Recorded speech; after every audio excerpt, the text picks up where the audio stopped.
আসসালামু আলাইকুম। Welcome back to my channel. আপনারা সবাই কেমন আছেন? আল্লাহর রহমতে আপনাদের দোয়ায়, আপনাদের ভালোবাসায় আমরাও সবাই ভালো আছি। তো একদিন হঠাৎ বিকেলের নাস্তা আপনাদের সাথে শেয়ার করলাম। বিকেল বলবো না, এটা আসলে সন্ধ্যা মাগরিবের পরে।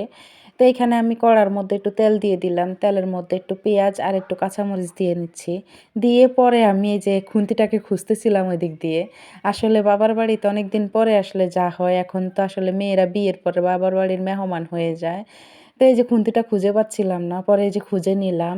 নিয়ে পরে তেলের মধ্যে পেঁয়াজ আর কাঁচামরিচ দিয়ে একটু ভালোভাবে নেড়ে-চেড়ে নিচ্ছি। আচ্ছা, এতক্ষণে কে বুঝে গেছেন আমি এখন কি নাস্তাটা বানাবো?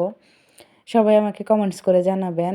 তো এইখানে আমি এই যে পেঁয়াজের উপরে আলু আর গাজরটাকে দিয়ে দিলাম। আসলে ঘরের মধ্যে যেই সবজিগুলো ছিল ওগুলাই দিয়ে দিয়েছি। আলাদা আসলে কিছুই না।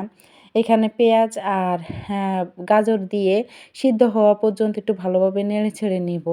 এরপরে আমাদের এই যে ফ্রোজেন একটু ছিল, বরবটি ছিল। তো ওইখান থেকে একটু নিয়ে নিলাম। তো ফ্রোজেনটা যেহেতু আগেই সিদ্ধ করে নেওয়া হয়েছিল, তো এইজন্য আসলে পরে দেওয়া হয়েছে। তো এরপরে আমি একটু লবণ দিয়েছি।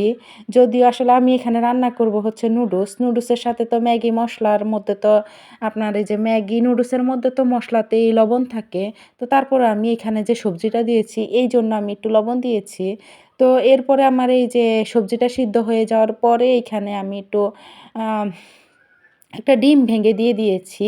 তো আমি ডিমটাকে সবজির সাথে একটু ভালোভাবে নেড়ে-চেড়ে ভালোভাবে মিশিয়ে নিচ্ছিলাম, ঝুরা করে নিচ্ছি। তো যেই ডিমগুলা একটু গোটা ছিল, তো ওগুলাকেও আমি একটু খুন্তি দিয়ে ভালোভাবে একটু ঝুরা করে নিয়েছি। তো এরপরে দেখলাম যে আমার আলু আর ইয়েটা ভালোভাবে এখনো সিদ্ধ হয়নি। তো তারপরে যে সিদ্ধ হওয়া পর্যন্ত রেখে দিলাম। রেখে দিয়ে পরে আমি এর উপরে এই যে আপনারা দেখতে পারতেছেন যে আমি এর উপরে যে নুডলস দিয়ে দিলাম। তো এইখানে আসলে নুডলসটা আমি আগে থেকে সিদ্ধ করেই নাই। আমি একবারে পানির মধ্যে সবজির মধ্যে নুডলসটাকে দিয়ে দিয়েছি। তো এরপর আমি একটু পানি দিয়ে দিলাম। পানি দিয়ে পরে নুডলসটাকে একটু ভালোভাবে সবজির সাথে মিশিয়ে পরে আমি আরেকটু পানি দেখলাম যে একটু দরকার। তো আমি আরও একটু পানি দিয়ে দিয়েছি। তো আমি সবজির সাথে একটু ভালোভাবে মিশিয়ে পরে এই যেই মসলাটা থাকে, তো ম্যাগি নুডলসের সাথে যে মশলাটা থাকে ওই মশলাটাকে আমি উপর দিয়ে ছিটে দিয়ে দিয়েছি।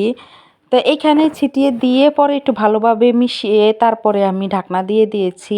এরই মধ্যে এই যে দমের মধ্যেই আসলে আমার নুডলসটা মানে পানিটা শুকিয়ে গিয়েছে, নুডলসটাও সিদ্ধ হয়ে গিয়েছে। তো আমার এই যে নুডলস কমপ্লিট। আল্লাহ হাফেজ।